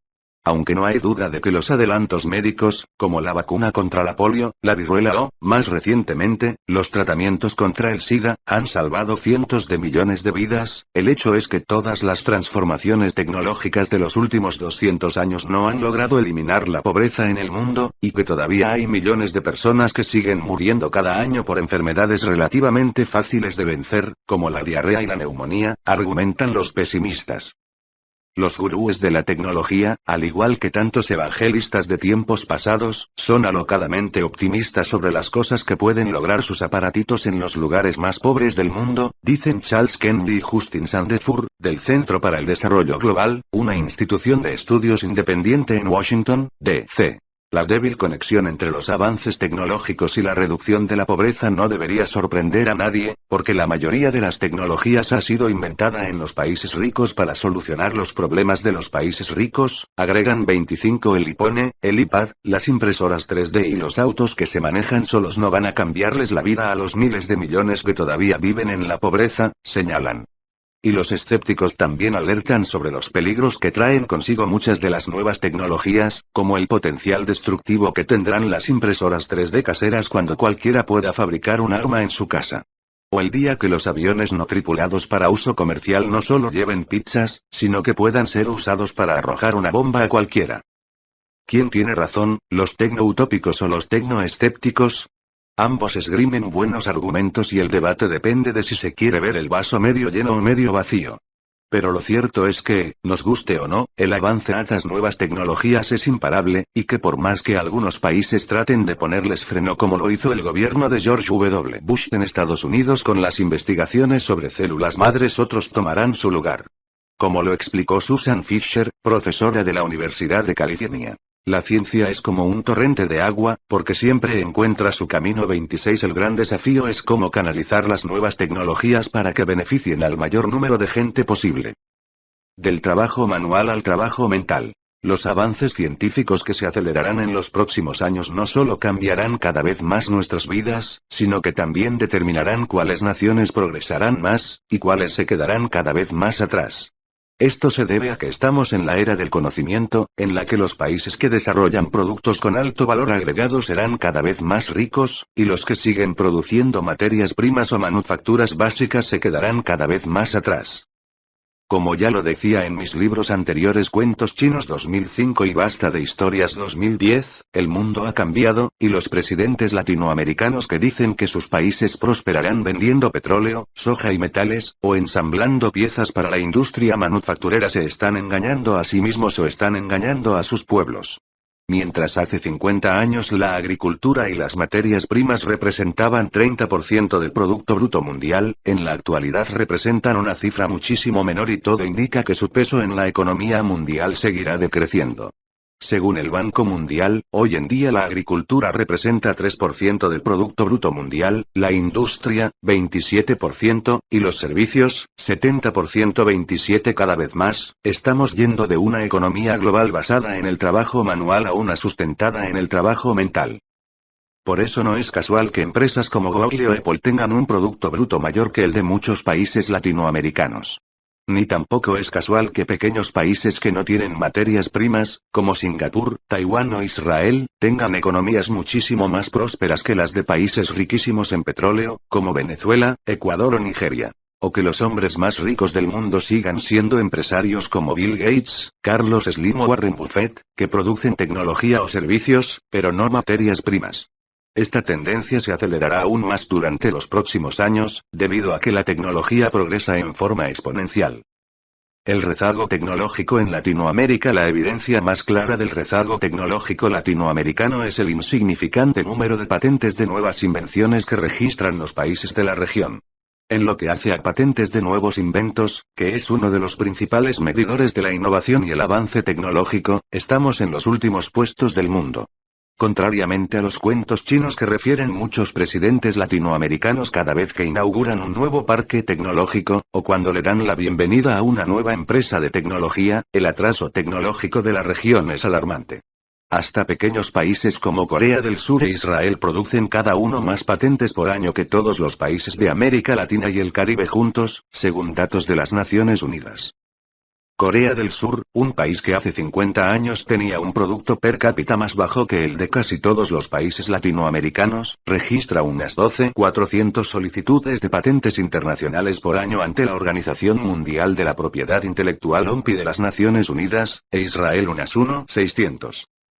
Comparativamente, todos los países de América Latina y el Caribe juntos apenas llegan a 1.200 patentes. De las cuales 660 son de Brasil, 230 de México, 140 de Chile, 80 de Colombia, 26 de Argentina, 18 de Panamá, 13 de Perú, 9 de Cuba y 1 de Venezuela, según la OMPI 28. Las cifras de los países latinoamericanos son aún más preocupantes si las comparamos con las solicitudes de patentes internacionales de los países más poderosos. Estados Unidos registra unas 57.000 solicitudes de patentes internacionales por año ante la OMPI, Japón 44.000, China 22.000 y Alemania 18.000, 29. El otro gran indicador de la innovación mundial, el registro de patentes por país de la Oficina de Patentes y Marcas de Estados Unidos, ofrece, según el reporte 2014 a la oficina, en el último año se habían registrado allí unas 148.000 patentes provenientes de Estados Unidos, 54.000 de Japón, 17.000 de Alemania, 16.000 de Corea del Sur, 12.100 de Taiwán, 6.600 de China y 3.200 de Israel.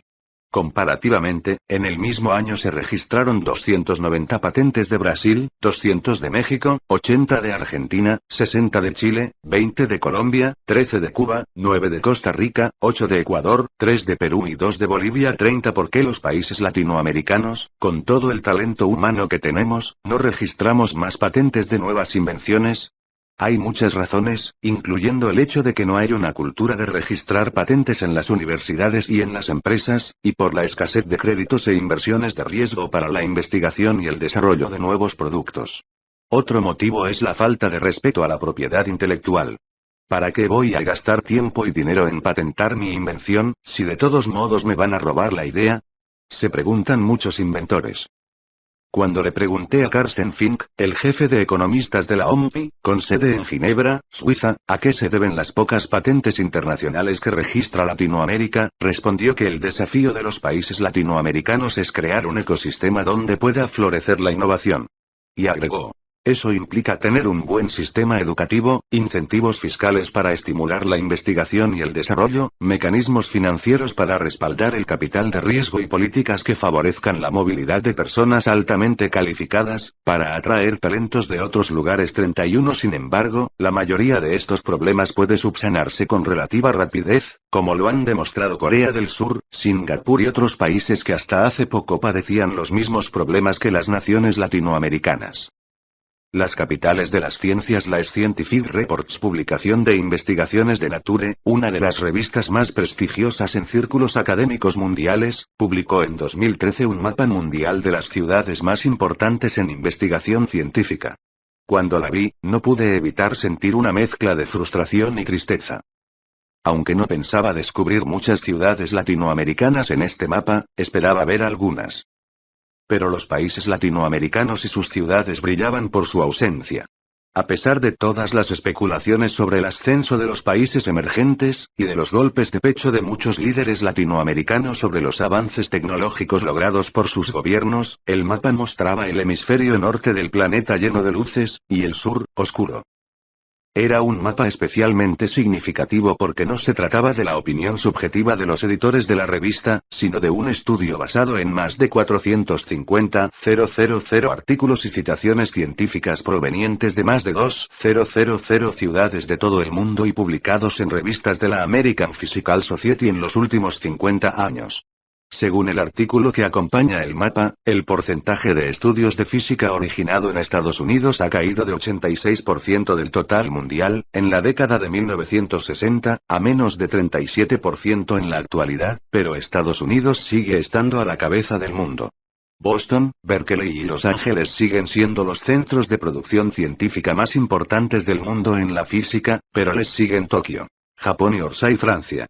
La lista de las 20 principales ciudades del mundo incluye a Chicago, Princeton, Roma, Italia, Londres, Inglaterra y Oxford, Inglaterra. Pero no hay ninguna ciudad latinoamericana entre las primeras 100 ciudades productoras de conocimiento científico del mundo, según la publicación. Una tabla que aparece junto al mapa detalla que 56% de las 100 primeras ciudades productoras de trabajos científicos del mundo se encuentra en Estados Unidos y Canadá, 33% en Europa, y 11% en Asia. ¿Se habían olvidado de incluir a Latinoamérica en esa tabla? Me pregunté. Tras leer estas cifras, llamé al Dr. Nicola Perra de la Universidad Northeastern, uno de los investigadores responsables del estudio, para comprobar si había leído bien la tabla. Efectivamente, no nos olvidemos de ninguna. No hay ninguna ciudad latinoamericana entre las primeras 100, me corroboró 32. El mapa muestra que no solo en materia de patentes, sino también en publicaciones científicas, los países latinoamericanos y sus ciudades más importantes no figuran en los principales mapas de la investigación científica. Las peores universidades. Las cosas no han cambiado mucho desde que empezamos a llamar la atención en Cuentos Chinos, en 2005, acerca de que las universidades latinoamericanas se encuentran en los últimos puestos de los rankings internacionales de las mejores universidades. En 2013 no había una sola universidad latinoamericana entre las 100 mejores del mundo, en ninguno de los 3 principales rankings internacionales, a pesar de que varios países de la región están en el G20, el grupo de las economías más ricas del mundo, y de que Brasil fue la 6ª economía mundial, y México la 14ª, en ese año. Los 3 rankings que miden, entre otras cosas, el porcentaje de profesores que tienen doctorados, la cantidad de trabajos publicados en revistas científicas internacionales y el número de patentes registradas coinciden en colocar a las universidades de Estados Unidos en la mayoría de los 10 primeros puestos, y colocan a varias instituciones de educación superior de Singapur, China, Corea del Sur y otros países emergentes de Asia, en los primeros 50 puestos. Las latinoamericanas, en cambio, comienzan a aparecer detrás del puesto número 100, y se pueden contar con los dedos de una mano. En el ranking del suplemento de educación superior del Times el pionero de este tipo de estudios, la primera universidad latinoamericana que aparece es la de São Paulo, Brasil, en las instituciones agrupadas entre los puestos 226 y 250, 33 en el segundo ranking, conocido como Ranking QS de las mejores universidades del mundo. La primera universidad latinoamericana que figura también es la de São Paulo, pero en el puesto 127, 34, el tercer ranking, hecho por la Universidad Jiao Tong de Shanghái, China, coloca como las universidades latinoamericanas mejor situadas a la de Sao Paulo, en el grupo de las universidades agrupadas entre los puestos 101 y 150, y a la Universidad Nacional Autónoma de México UNAM y a la Universidad de Buenos Aires UBA en el grupo de instituciones agrupadas entre los puestos 151 y 235. Somos todos filósofos, sociólogos y poetas. Algunos de los motivos del mal desempeño de las universidades latinoamericanas en los rankings internacionales son que nuestros países invierten relativamente poco en investigación científica, con muy poca participación del sector privado, lo que se traduce en menos publicaciones científicas internacionales y menos patentes registradas. En América Latina estamos produciendo demasiados filósofos, sociólogos, psicólogos y poetas, y muy pocos científicos e ingenieros.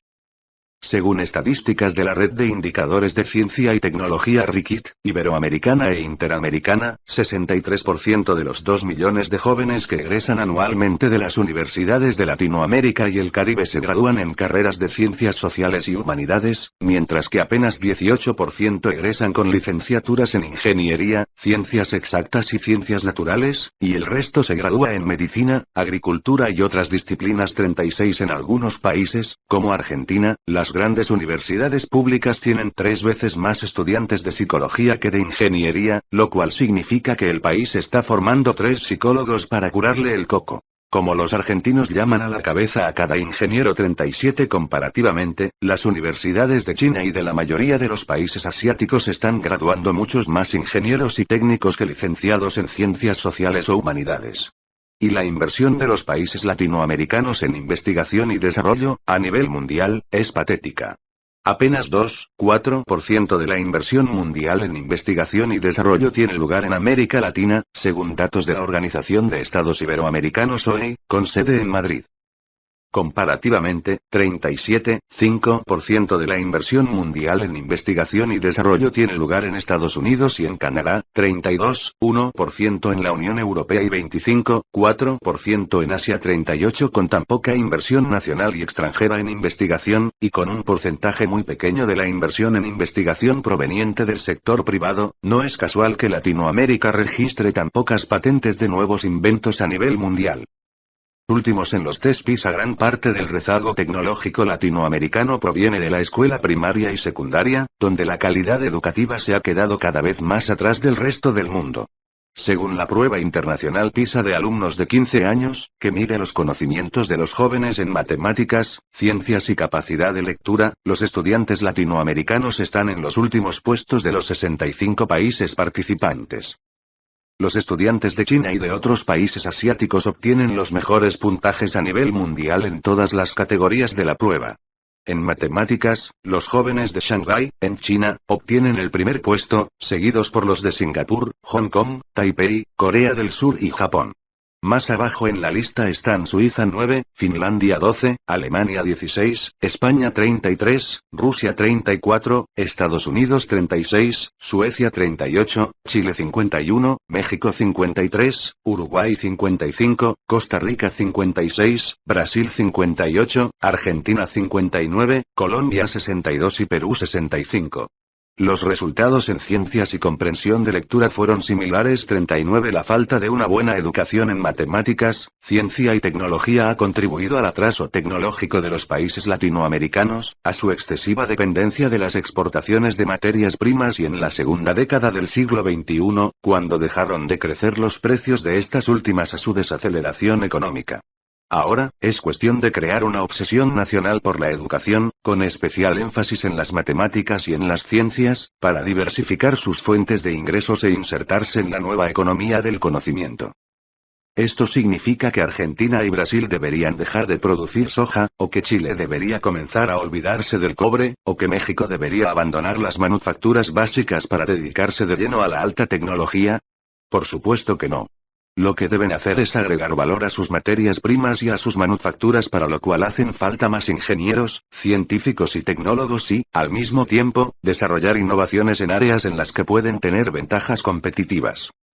El ejemplo del café ilustra muy bien este punto. Cuando escribí Cuentos chinos, cité a un profesor de Harvard según el cual de una taza de café que se vendía en $3 al consumidor en Estados Unidos, apenas 3% regresaba al cultivador de café en Colombia, Brasil, Costa Rica, Vietnam o en cualquiera de los otros países exportadores de esta semilla. El 97% restante iba a los bolsillos de los responsables de la ingeniería genética del café, el procesamiento, el mercadeo, la distribución, la publicidad y otras tareas que forman parte de la economía del conocimiento. 5 años más tarde, cuando escribí Basta de historias, afirmé que el fenómeno del declive relativo de las materias primas respecto de los productos con alto valor agregado se estaba acentuando. Contaba en aquel libro que uno de los principales productores de café de El Salvador se me acercó al final de una conferencia en San Salvador y me dijo: «Estás equivocado, Andrés. El porcentaje que queda para el productor no es 3%. La cifra real está más cerca de 1%. Desde entonces, la tendencia se ha acelerado aún más. Los países que han agregado valor al café, produciendo cafés con sabores exclusivos, cafés medicinales, galletas de café, licores de café, máquinas para hacer café con cartuchos de café, o abriendo cadenas de distribución y ventas en el exterior se han beneficiado enormemente, mientras que los que siguen vendiendo solo la materia prima se han quedado cada vez más atrás. Según un estudio de Bain y Company, el café es un ejemplo de cómo un producto de baja tecnología se puede mejorar para crear mayor valor económico. Mientras una taza de café simple en Estados Unidos se vende en unos 50 centavos de dólar, una taza de café premium que ofrece una cadena como Starbucks se vende hasta en $4. Si a lo anterior agregamos otras innovaciones como las máquinas de café expreso que se venden, en promedio, en $300 y el nuevo mercado de cartuchos de cafés especiales para estas máquinas, la industria del café se ha disparado en los últimos años para convertirse en un mercado de $135,000 millones anuales. Mientras que el consumo de café en el mundo aumentó solo 21%, las innovaciones han hecho aumentar el valor de la industria 80%, según el estudio 40. Los motores de la innovación que hace que algunos países sean más innovadores que otros. Como decíamos en páginas anteriores, hay una constelación de factores, lo que los expertos llaman un ecosistema que hace posible la innovación. Para que pueda existir ese ecosistema tiene que haber educación de calidad, empresas y universidades que inviertan en investigación y desarrollo de nuevos productos, centros de estudios globalizados que atraigan talentos de todos lados, una interacción constante entre las empresas y las universidades, un ambiente económico que propicie las inversiones de riesgo, una legislación que aliente la creación de nuevas empresas, y una concentración de mentes creativas en la misma ciudad. Pero el factor clave, del que se habla mucho menos, y sin el cual es difícil producir sociedades innovadoras, es una cultura de tolerancia social con el fracaso individual. La tolerancia con el fracaso individual es un factor común que, salvo contadas excepciones, como Japón, encontré en los principales centros mundiales de la innovación, ya sea en Estados Unidos, Gran Bretaña, Alemania, Francia, Finlandia o Israel. La famosa definición que dio el primer ministro británico Sir Winston Churchill de que el éxito es el resultado de ir de fracaso en fracaso, sin perder el entusiasmo, es una de las principales características comunes de las sociedades innovadoras. La gente en Silicon Valley se vanagloria de sus fracasos. Una de las cosas que más me llamó la atención durante mis visitas a Silicon Valley fue la naturalidad con que la gente habla de sus fracasos. Muchos de los emprendedores que conocí allí me contaron voluntariamente sobre sus fracasos y sus éxitos, con la misma sonrisa en el rostro. En algunos casos hablaban de sus fracasos casi con orgullo. Cuando en una de mis primeras noches en San Francisco, durante una recepción en la empresa de diseños Autodesk, le pregunté a un joven empresario a qué se dedicaba, me contó con la mayor naturalidad que era un creador de software, e inmediatamente agregó sin que yo se lo preguntara, que había iniciado 5 empresas, 4 de las cuales terminaron en bancarrota. Cuando notó mi cara de sorpresa, se apresuró a agregar que, por suerte, a una de sus empresas le estaba yendo muy bien. La admisión del fracaso era, según pude comprobarlo en esa y en otras conversaciones aquella noche, una típica carta de presentación de los emprendedores de Silicon Valley. La gente aquí se vanagloria de sus fracasos, me dijo, encogiéndose de hombros, Wadhwa, el profesor que me había recibido en Singularity University, y alertado sobre la importancia del factor humano en la innovación.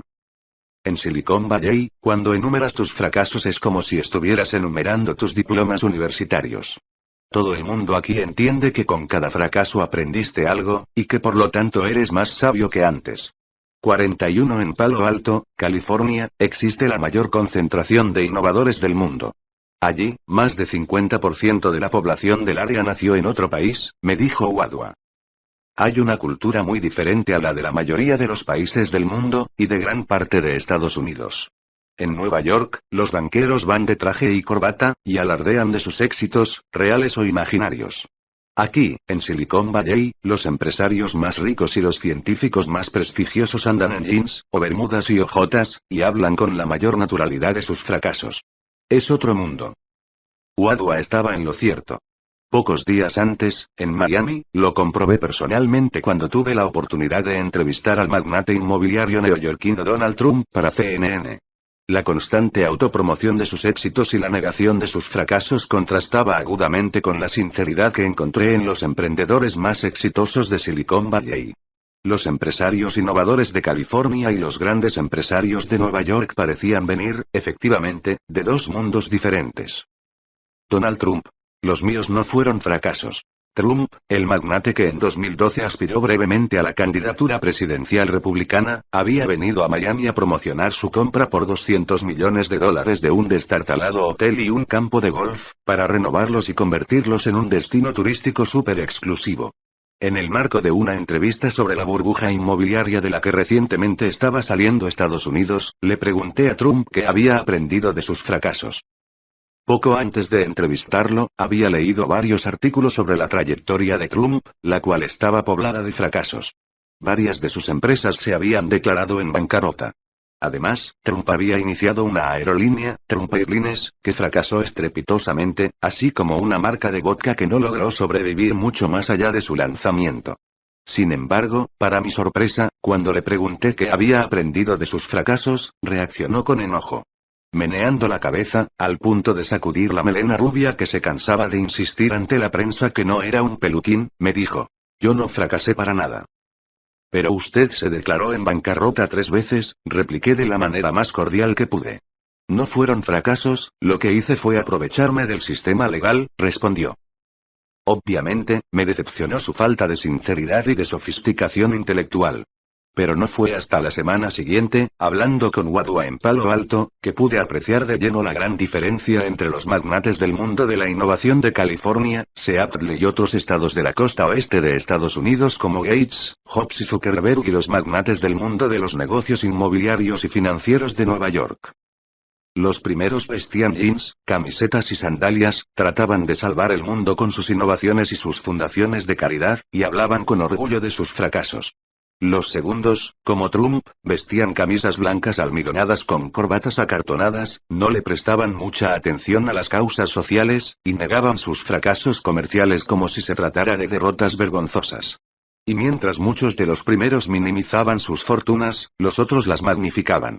Trump le había hecho un juicio por $5,000 millones a The New York Times, posteriormente desestimado por un juez por haber escrito en 2006 que su fortuna era solo de $150 millones a $200 millones, en lugar de los miles de millones de dólares que afirmaba tener el magnate. En la cultura empresarial de Nueva York, a diferencia de la de California, lo importante eran las apariencias.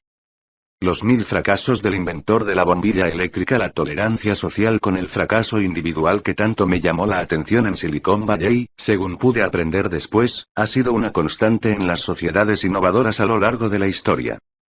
Casi todos los grandes inventos de la humanidad fueron precedidos por grandes fracasos.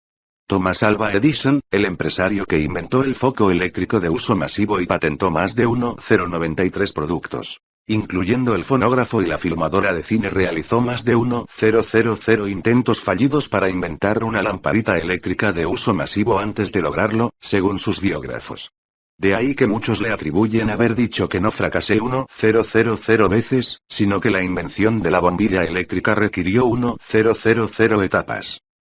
Alexander Graham Bell, el inventor del teléfono, fue rechazado por la compañía que hoy se llama Western Union cuando ofreció venderle su patente del teléfono por $100,000.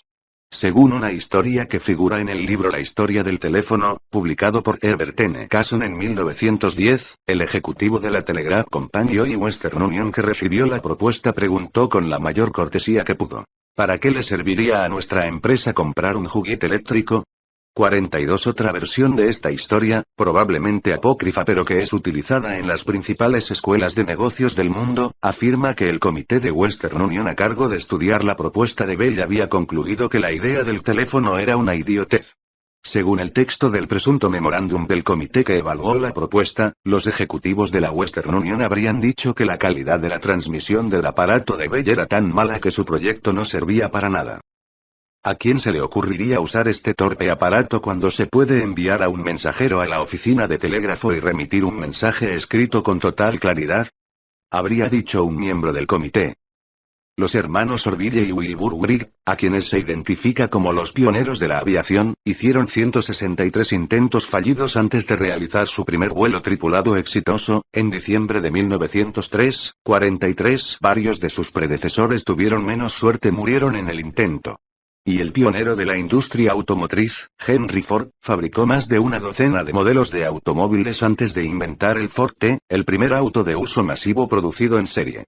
Sus biógrafos dicen que llamó a su modelo el Ford T porque había empezado con un modelo A y tuvo que perfeccionarlo 19 veces. Entre prototipos y autos terminados antes de llegar a la letra T. Prácticamente todas las historias de éxito son culminaciones de historias de fracasos, no solo en el mundo de la tecnología sino también en el del comercio, la política y el arte. Winston Churchill, el primer ministro británico, recordaba constantemente a sus audiencias la importancia de no dejarse vencer por los fracasos. El estadista había sido un mal alumno que repitió de grado, transitó por 3 escuelas, y fue rechazado 2 veces en el examen de ingreso a la Academia Militar Real de Sandhurst. En su famoso discurso del 29 de octubre de 1941, durante su visita a la escuela Arrow, donde se distinguió por haber sido uno de los peores de su clase, le dijo a los estudiantes: nunca se den por vencidos. Nunca se den por vencidos. Nunca, nunca, nunca, nunca. En nada, ya sean las cosas grandes o pequeñas, nunca se den por vencidos, salvo ante las convicciones que surjan del honor y el sentido común. La creatividad es genética. Quizás no sea casualidad que tantos inventores e innovadores a lo largo de la historia hayan sido perseverantes, obstinados, excéntricos y a menudo insoportables, como lo fue el propio fundador de Apple, Jobs. Según varios estudios de la psicología de la creatividad, las personalidades innovadoras se distinguen por ser extrovertidas, abiertas a la experimentación, no muy preocupadas por agradar a los demás, y algo neuróticas. En otras palabras, el estereotipo del genio loco no está muy alejado de la realidad. Según Shelley Carson, profesora de psicología de Harvard, y una de las más conocidas estudiosas de las características psicológicas de la creatividad, Albert Einstein recogía restos de cigarrillos de las calles para llenar su pipa con tabaco. El compositor Robert Schumann creía que su música le era transmitida por Beethoven y por otros compositores fallecidos desde sus tumbas, y el escritor Charles Dickens caminaba por las calles de Londres tratando de quitarse de encima con su paraguas a niños delincuentes que solo existían en su imaginación.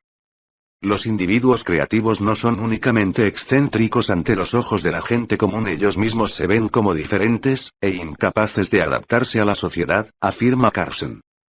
Los últimos descubrimientos de las imágenes cerebrales y la biología molecular, junto con las investigaciones psicológicas, sugieren que la creatividad y la excentricidad van de la mano y son producto de la forma en que el cerebro filtra la información que le entra, señala 44. Carson cita los estudios de Leonard Stone en 1966 que demostraban que los hijos de madres diagnosticadas con esquizofrenia suelen escoger profesiones más creativas que los hijos de mujeres que no padecen esquizofrenia, y varios otros posteriores, según los cuales la gente creativa tiene una personalidad especial, que es una versión leve de otros desórdenes psiquiátricos. Esto no es nada nuevo. Ya Platón en la antigua Grecia había advertido que los poetas y los filósofos sufrían locura divina, un trastorno que les había sido otorgado por los dioses, pero una locura al fin, afirma Carson. Y Aristóteles ya había sugerido que había una conexión entre los poetas y la melancolía, que es lo que hoy catalogamos como depresión, griega. Un poco de locura y mucha audacia entonces. ¿Es cierto que la gente creativa tiene una dosis de locura? Según Carson, sus propias investigaciones en Harvard no concluyen que estos rasgos genéticos en sí mismos promuevan la creatividad, pero afirma que este tipo de personalidades poseen menos filtros mentales, lo que ayuda a explicar los momentos de eureka que tienen los genios cuando realizan un nuevo descubrimiento. Las mentes de estas personalidades especiales, al tener menos filtros, permiten que ideas tanto alucinaciones como pensamientos o intuiciones que luego resultan ser genialidades pasen del estado inconsciente al consciente, afirma Carson. Es el caso del Premio Nobel de Economía, John Forbes Nash, inmortalizado en la famosa película de Hollywood Una mente brillante, quien, cuando le preguntaron cómo había hecho su descubrimiento científico, comentó con la mayor naturalidad que las ideas matemáticas le venían a la mente de la misma forma como le llegaban sus visiones de seres sobrenaturales o extraterrestres. Todos estos descubrimientos sobre la creatividad hacen que hasta en el mundo de los negocios ya haya una creciente apreciación de la relación entre el pensamiento creativo y el comportamiento no convencional, y haya una cada vez mayor aceptación de este último, afirma Carson. Por ese motivo, a medida que las empresas valoran más las mentes creativas, los países, las ciudades y las empresas más avanzados están haciendo cada vez más excepciones a sus reglas para acomodar y asimilar a los excéntricos, y están proliferando cada vez más comunidades con una alta concentración de artistas, escritores, científicos, nerds cibernéticos y emprendedores que asumen riesgos, señala. Y cada vez se valora más la originalidad y la audacia.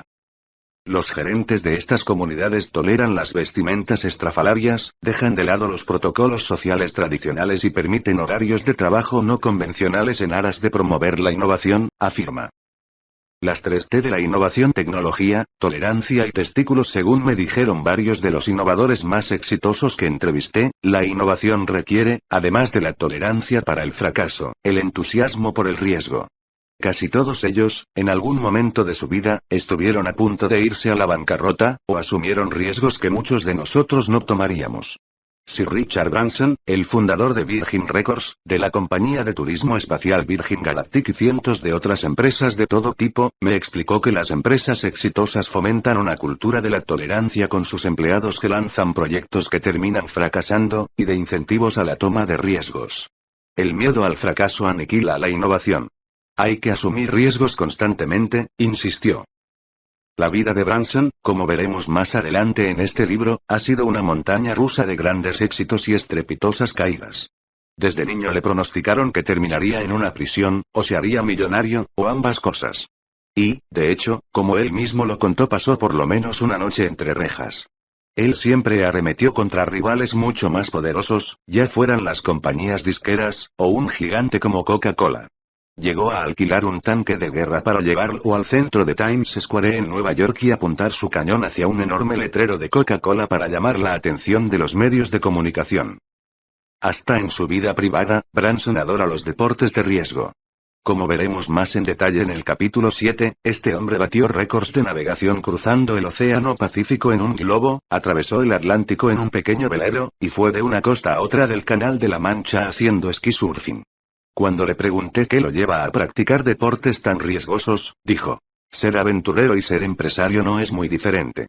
En ambos casos, uno se propone vencer problemas aparentemente gigantescos, se prepara para superarlos, y al final cierra los ojos y dice: que sea lo que Dios quiera, me dijo. Tanto en los deportes como en los negocios, uno trata de hacer que los sueños se conviertan en realidad, y eso requiere tomar riesgos, agregó. Elon Musk, uno de los grandes competidores de Branson en la conquista del espacio, ha estado varias veces al borde de la bancarrota después de haber apostado sus primeros $100 millones a su proyecto espacial SpaceX, con el que espera llegar a Marte y, fuera de broma, crear una colonia con 80.000 personas allí. Cuando un periodista del programa 60 Minutos de la cadena CBS le preguntó si después de varios vuelos fallidos de SpaceX no pensaba salvar lo que pudiera de sus bienes para retirarse a una vida más cómoda, Musk respondió: jamás, yo nunca me rindo. 45 poco después, Musk volvería a arriesgar sus últimos $40 millones en su empresa de automóviles eléctricos, Tesla. Branson y Musk son los prototipos del empresario innovador que toman riesgos, pero hay pocos innovadores exitosos que no tengan algo en común con ellos. Como suele bromear el profesor Florida, el economista según el cual las empresas no atraen a las mentes creativas, sino viceversa. Los grandes innovadores suelen tener 3 cualidades que empiezan con la letra T: tecnología, tolerancia y Testículos. El entorno crea a los genios y no al revés, pero lo más interesante de los estudios psicológicos sobre la creatividad es que los genios, aunque nazcan con una inteligencia extraordinaria, no producen inventos transformadores para la humanidad por sí solos, sino cuando están rodeados de mentores, colaboradores y competidores, y cuando fueron apoyados por su familia, y tuvieron una educación propicia. Y cada vez más, como lo veremos en las siguientes páginas, la innovación es un proceso colaborativo, y menos el producto de un acto de genialidad individual. Incluso Albert Einstein, el primer nombre que nos viene a la cabeza cuando pensamos en un genio, fue producto de un entorno colaborativo. Einstein empezó a hablar a los 4 años, fue un estudiante mediocre y solo pudo lograr escribir sus trabajos científicos gracias a la ayuda temprana de su tío Jacobo y de otros mentores que lo ayudaron y lo estimularon en su juventud. Y, según la profesora Vera John Steiner, autora de La colaboración creativa, hay fuertes indicios de que la primera esposa de Einstein, Mileva Maric, fue una gran ayuda en sus investigaciones iniciales. Las cartas de amor entre ambos muestran que Einstein y Maric, que habían sido compañeros en el Instituto Politécnico Suizo, compartían un sueño de intereses comunes y colaboración científica, según John Steiner 46. Al igual que Einstein, la mayoría de los grandes innovadores científicos, tecnológicos y artísticos fue resultado de un proceso colaborativo. Incluso Picasso, otro genio comúnmente visto como un creador solitario que rompió con todos los parámetros de su época, fue el resultado de un proceso de interacción con sus pares. Aunque la historia lo recuerda como el padre del movimiento cubista, Picasso se benefició enormemente de su estrecha amistad y colaboración con el artista Georges Braque. El propio Picasso confesó, muchos años después, que casi todas las tardes iba al estudio de Braque, o Braque me venía a la mente. Cada uno de nosotros tenía que ver lo que el otro había hecho durante el día. Nos criticábamos las obras de cada uno. Una tela no estaba lista hasta que el otro le diera su visto bueno, escribió John Steiner 47. Y lo mismo, o más, ocurre con los innovadores tecnológicos de nuestra época, como Gates, Jobs o Zuckerberg. La mayoría de nosotros admiramos a Zuckerberg por haber inventado Facebook, pero su empresa fue una variante innovadora de otras que la antecedieron, como Friendster y MySpace. Como lo señalan John Steiner, Florida, Wadhwa y varios otros estudiosos de la creatividad, la idea del genio solitario es un mito. Las grandes innovaciones no son chispazos de genialidad en medio de la nada, sino que son el resultado de mentes creativas que se nutren de otras mentes innovadoras en ciudades o vecindarios llenos de energía creadora, experimentan incansablemente nuevas tecnologías, toleran los fracasos, y tienen la audacia necesaria para imponer sus invenciones ante 1000 obstáculos. La genia de los números. El mundo está lleno de personas con inteligencias extraordinarias, que no hacen ninguna contribución notable a la humanidad por carecer de un entorno favorable. Shakuntala Devi, una mujer nacida en 1919, en Bangalore, India, era una de las personas más inteligentes del mundo. Su padre, que trabajaba periódicamente en un circo, descubrió que desde muy pequeña la niña poseía una capacidad extraordinaria para resolver cálculos matemáticos y muy pronto la puso a trabajar frente al público. Primero en India y luego ante audiencias internacionales, Devi se volvió famosa.